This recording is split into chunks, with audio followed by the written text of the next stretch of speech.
রমজান মাসের কদরের রাত যখন গোলাম ইরাকের কুফা নগরে সমস্ত মসজিদগুলোতে আল্লাহ রাব্বুল আলামিনের ইবাদত বন্দেগী চলতেছে, আর আমি অধম বান্দা আমার নফসের উপর আমি এত অত্যাচার করেছিলাম, আমার আমার আত্মা কোনদিন আমাকে মসজিদ মুখ নিয়ে যেতে পারেনি। আমি দেখতেছি চলছে হাজার হাজার মানুষ সিজদায় পড়ে আল্লাহর কাছে যাচ্ছে, কিন্তু আমার অন্তর কোনদিন করেনি। আমিও হুজু করে ওদের সাথে শামিল হয়ে সালাত আদায় করি, আমার মন এমনটা কোনদিন করেনি। এতটা নফসের উপর অত্যাচার আমি করেছিলাম। এমনি করে কদরের রাত দোকান বন্ধ হয়ে গেছে, মদ নেওয়ার জন্য আমি ছুটেছি, মদের দোকানগুলো বন্ধ হয়ে গিয়েছে। আমি একটা মদের দোকানদারকে অনুরোধ করে একটা মদের বোতল নিয়ে বাড়িতে চলছি। বাড়িতে ঢোকার পরে আমি দেখলাম আমার অর্ধাঙ্গী স্ত্রী সে নামাজের জায়নামাজে বসে আল্লাহ রাব্বুল আলামিনের ইবাদত করছে। সুবহানাল্লাহ। কদরের রাত এরকম স্ত্রীরা ইবাদত করেন, আর আমার সময় 3 বছর বয়সী একটা ছোট মেয়ে ছিল। এই মেয়ে আমি বাড়িতে ঢোকার সাথে সাথে আব্বা বলে চিৎকার দিয়ে আমাকে জড়িয়ে ধরার জন্য আমার কোলের কাছে যখন চলে এসেছে, আর আমি আমার মেয়েকে এত বেশি ভালোবাসতাম, আমার জীবনের প্রথম সন্তান ছিল আমার মেয়ে। আমি আমার এই মেয়েকে এত বেশি ভালোবাসতাম, আমার গোটা হৃদয়ে জুড়ে সমস্ত ভালোবাসা সিংহাসনে একমাত্র তাকে বসিয়েছিলাম।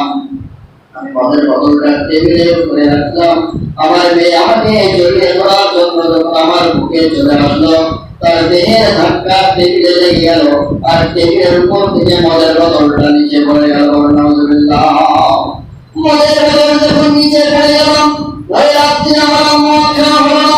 মদ খাওয়া হলে দেখে আমার ছোট্ট 3 বছরের মেয়েটি খিলখিল করে হাসছে যে বাবা আজকের মদ খেতে পারবে না, মদ যে খারাপ জিনিস, এটা যে খাওয়া হারাম। ওই ছোট্ট সন্তান তখন বুঝতো বাবার মদ খাওয়া হবে না। এই আনন্দে মেয়ে হাসতেছে, মায়ের 3 দিন বলছে আমার মদ খাওয়া হবে না ওই রাত্রিতে। এটা ভেবে আমার রাগ এত তুঙ্গে উঠে গেল, আমার মনে হলো আমি আমার মেয়েকে একটা থাপ্পড় বসিয়ে দেই, কিন্তু আমি আমার মেয়েকে এত বেশি ভালোবাসি, এত বেশি মহব্বত করি, আমি আমার মেয়ের গায়ে কোন রকম আঘাত করতে পারলাম না। এমনি করে দিন যায়, রাত যায়, মাস যায়, বছর ঘুরে বছর আসতেছে, পরে রমজান মাস আসতে মাত্র 3 মাস বাকি। ঠিক সেই সময় আমার এই একমাত্র পরিবার টুকরা ছোট্ট মেয়েটি দুনিয়ার মুখ থেকে বিদায় নিয়ে চলে গেল। আমার একমাত্র সন্তান দুনিয়ার মুখ থেকে যখন বিদায় নিয়ে চলে গেল, আমি কোন রকম তার বিরহ ব্যথা, কোন রকম তার বিচ্ছেদ বেদনা কোন রকম সহ্য করতে পারছিলাম না। অনেক কিছু করে বলার চেষ্টা করেছিলাম, কিন্তু যখন রাত চলে আসে আমার মেয়ের সেই টুকটুকি চেহারাটা আমার চোখের সামনে ভেসে আসে। আমার মায়ের 3 দিন আর বলেন আমার মেয়েটি মারা গেল। পরের বছর রমজান মাস চলে আসলো, পরের মাস চলে আসলো, আমার মানুষেরা মসজিদে মসজিদে আল্লাহর ইবাদত করতেছে, কিন্তু তখন আমার আত্মার কোনো পরিবর্তন হয়নি, আমার জীবনের কোনো পরিবর্তন তখনো হয়নি। আমি মসজিদে ওই রাত্রিতে মদ কিনে বাড়িতে ফিরেছি। বাড়িতে ফেরার পরে আমার জানালার পাশে টেবিল ছিল, আর বাড়িতে ঢুকেই দেখি আমার স্ত্রী কত বছরের নাই এবারও জানি না আমাদের পানিতে দাঁড়িয়ে আল্লাহর ইবাদত করতেছে, আর আমি মদের বোতলটি নিয়ে টেবিলের উপরে রাখছি। মদের বোতলটি টেবিলের উপরে রাখতেছি, আর পরে কত বছরের সেই স্মৃতি আমার মনে আসলো। এই দিনের বছরের রাত, যেই বছর যেই রাত্রে আমার মেয়ে জীবিত ছিল, আর আমার মেয়ে আমার বাড়িতে ঢোকা দেখে আমাকে জড়িয়ে ধরেছিল, আর তার আঘাতে আমার মদের বোতলটি হাত থেকে পড়ে ভেঙে গিয়েছিল। বিন্দিরার চলতে ধরন বানাই রসুল্লাহ করেন আর চিন্তা করে মেয়েটি কত বছর আমার বেঁচে ছিল আর আজকে সেই মেয়ে শূন্য এই বাড়িতে একা একি আমি কেমন করে বসবাস করবো মেয়ের কথা ভেবে মদের বোতলটি জানলা দিয়ে ছুঁড়ে ফেলে দিলেন মদ আর খাবে না মদ আর খাবে না মেয়ের কথা চিন্তা করতে করতে ভুলিয়ে গেলেন ভুলিয়ে যাওয়ার পরেও স্বপ্ন দেখতেছেন আল্লাহ রাব্বুল আলামিন তাকে হেদায়েত করেন বিভিন্ন প্রসেস বিভিন্ন পদ্ধতিতে তাকে হেদায়েত করতে পারেন কারণ হেদায়েতের চাবিকাঠি একমাত্র আল্লাহর কাছে ঘরের মধ্যে স্বপ্ন দেখতেছেন এক বিরাট বড় সাপ মালিক বিন দিনারকে তাড়া করতেছে মালিক বিন দিনার সাপের কাছে পথ চলতেছে দৌড়াচ্ছে দৌড়াতে দৌড়াতে সামনে এলে একজন বৃদ্ধ ব্যক্তি দাঁড়িয়ে যে বৃদ্ধ ব্যক্তি এতই দুর্বল যে নিজেই সোজা হয়ে দাঁড়াতে পারে না ওই বৃদ্ধকে বলছেন ও চৌধুরী পিছনে বড় সাপ আমাকে কান ধরেছে আপনি আমাকে একটু সাহায্য করুন সাপের হাত থেকে বাঁচান বৃদ্ধ মুরব্বী বলে বাবা এই বিশাল সাপের বিপরীতে আমার শক্তি বড় ক্ষীণ আমি বিশাল সাপের বিপরীতে তোমাকে সাহায্য করতে পারবো না আমার দেহে সেই শক্তি নেই সুতরাং তুমি সোজা চলে যাও সামনে যে একটা পাহাড় এই পাহাড়ের উপরে দেখো পাহাড়ের উপরে উঠে যাও পাহাড়ের উপরে উঠে ডান দিকে চলে যাও চলে যাওয়ার পরে দেখো সেখানে একটা বাগান আছে এখানে তুমি চলে যাও এই লোকটি সাপের হাত থেকে বাঁচার জন্য দৌড়াচ্ছে পাহাড়ের উপরে উঠেছে মালিক বিন দিনার বলেন যখন পাহাড়ের উপরে উঠলাম পাহাড়ের উপরে উঠে গেলাম জাহান্নামের আগুন করে জ্বলতেছে আর পিছনে বিরাট বড় সাপ আমাকে ধাওয়া করছে আমি যদি এখান থেকে না পালাই তাহলে আমার জাহান্নামে পড়তে হবে নচেত ওই সাপ আমাকে খেয়ে ফেলবে ইতিহাস চেহারা সবেন ইতিহাস অহংকার এই সবের তো সামনে দৌড়াচ্ছি আমি পাহাড়ের উপরে উঠে ডান দিকে চলে গেলাম চলে যেয়ে দেখলাম একটা সুন্দর বাগান আর ওই বাগানের মধ্যে অনেকগুলো শিশুরা খেলা করছে আর ওই শিশুদের মধ্যে আমার 3 বছরের সেই মেয়েটি বাঁচল সুবহানাল্লাহ বাগানের মধ্যে আমি অক্ষর যখন জন্ম যখন ঢুকতে গেলাম ঢুকতে আমার মালিক দিলাম বাগানের যে রক্ষক এই রক্ষক আমাকে নামিয়ে দিল বাগানে ঢোকা যাবে না মালিক বাচ্চাদেরকে ডাকে বছর বাচ্চারা একজন ব্যক্তি মহা বিপদে পড়েছে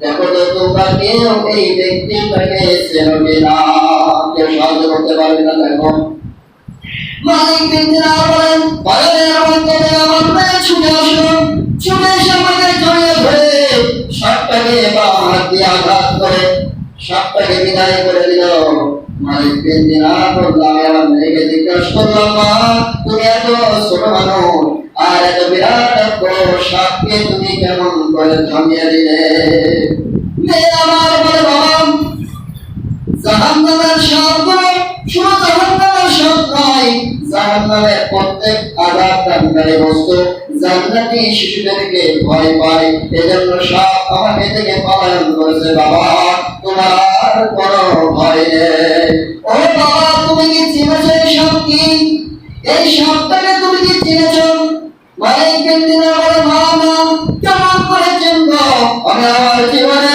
কোনোদিন এত বড় সাপ দেখিনি আমি কোনোদিন একে শনাক্ত করতে পারবো না মেয়ে বলে বাবা এই হলো তোমার সেই নফসে আম্মারা এই হলো তোমার শরীর এই হলো তোমার বডি সারা জীবন তুমি তোমার এই শরীরকে খাদ্য দিয়ে দিয়ে এত বেশি মোটা করেছো যে এই শরীর আজকে তোমার শত্রু হয়ে গেছে বাবা পথে আসতে আসতে একজন বৃদ্ধ হিসেবে দেখা হয়েছিল বলছে হ্যাঁ বাবা তুমি কি চেনো ওই বৃদ্ধকে না ওই বৃদ্ধ তোমার রূপ ওই বৃদ্ধ হলো তোমার নফস তোমার আত্মা সারা জীবন তুমি তোমার নফসের উপর অত্যাচার করেছো সারা জীবন তুমি তোমার নফস তোমার রূপে খাদ্য দাওনি যার কারণে তোমার রূপটা আজকে অপুষ্ট হয়ে দুর্বল হয়ে গেছে সারা জীবন শুধু দেহেরই খাদ্য দিয়ে দেহ বানিয়েছো এজন্য তোমার এই রূপকে এই বিরাট দেহ পারে না।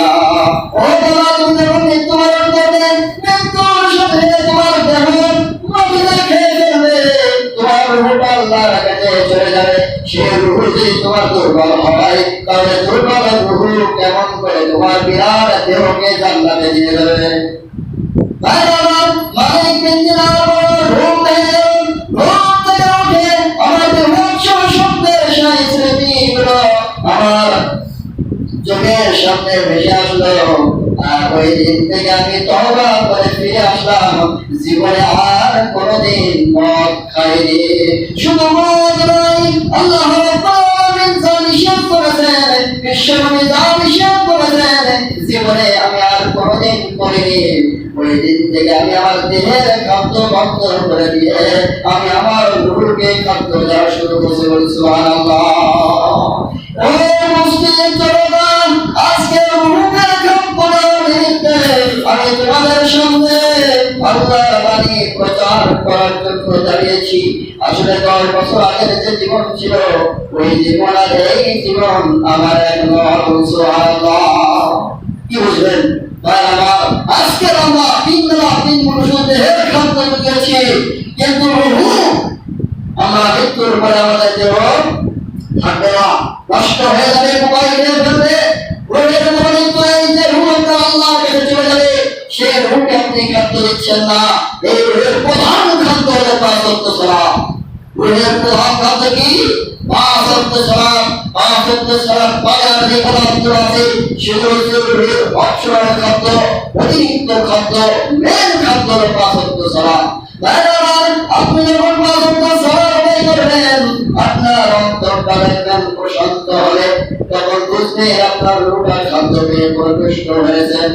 আর যখন সালাত আদায় করবেন না, আপনি যখন অন্যায় কাজে লিপ্ত হবেন, নামাজের আযান হয়ে যায়, তারপরেও আপনি যখন সাইলেন্স করে বসে থাকেন, আপনি যখন সুদ খান, ঘুষ খান, অন্যের হক নষ্ট করেন, তখন দেখবেন আপনার দেহটা পরিপুষ্ট হতে পারে, সাময়িকের জন্য আপনার মন হয়তো পরিপূর্ণ হতে পারে, কিন্তু ওই যে রাতের বেলায় যদি আপনি বালিশে মাথা দিয়ে একটু চিন্তা করেন যে আজকে রাত্রে, আজকে সারাদিন আপনি কি কি ভালো কাজ করেছেন, তাহলে আপনার আত্মা বলে দিবে, বান্দা সারাদিন তুমি শুধু পাপ কাজ করে তোমার দেহের খাদ্য দিয়েছ, কিন্তু আমি রূহ যেটা অবিনশ্বর, এই রূহের তুমি একটু খাদ্য আজ দেওনি।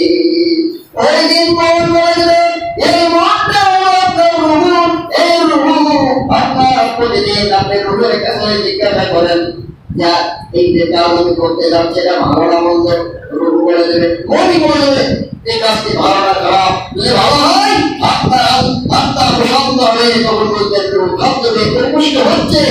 আর যদি কাজ করার পরে মনে শান্তি না থাকে, শুধু তাড়িয়ে দিয়ে দেওয়ায়, তাহলে বুঝবেন আপনার রূহ খাদ্য না পেতে আরো সংকুচিত হয়ে যাচ্ছে, দুর্বল হয়ে যাচ্ছে। ভাই আমার, যারা রোগের খাদ্য দিতেছিলেন, যারা রোগের খাদ্য দিতে দিতে এসেছিলেন, হঠাৎ করে রোগের খাদ্য দেওয়া বন্ধ করেছেন, যারা সালাত করতেছেন, করতে করতে ছেড়ে দিয়েছেন, উদার্ত আহ্বান আপনার এই রোগ সারাদিন সকাল হয় বলেন বদল থেকে শুরু করে রাত অবধি এই সারাদিন পরিশ্রম করেন শুধু দেহকে খাদ্য দেওয়ার জন্য। অথচ দেহ আপনার কেউ জীবন থাকরা মানবেন, দেহের কোনো মূল্য নেই। মূল্য হল রূহ। অতএব আজ থেকে প্রতিজ্ঞা করুন, দেহের খাদ্যের পাশাপাশি আপনাকে রূহের খাদ্য দিতেই হবে। রূহকে খাদ্য না দিলে, রূহ পরিপুষ্ট না হলে ওই দুর্বল রূহ আপনার জান্নাতে যাবে না। ওই কুৎসিত রূহ ওই রাস্তা আমার আপনার জান্নাতে যাবে না। আল্লাহ রাব্বুল আলামিন আমাদের তৌফিক দান করুন যেন আমরা রূহের খাদ্য দিতে পারি। আল্লাহ আমাদের সকলকে সেই তৌফিক দান করুন। আমিন।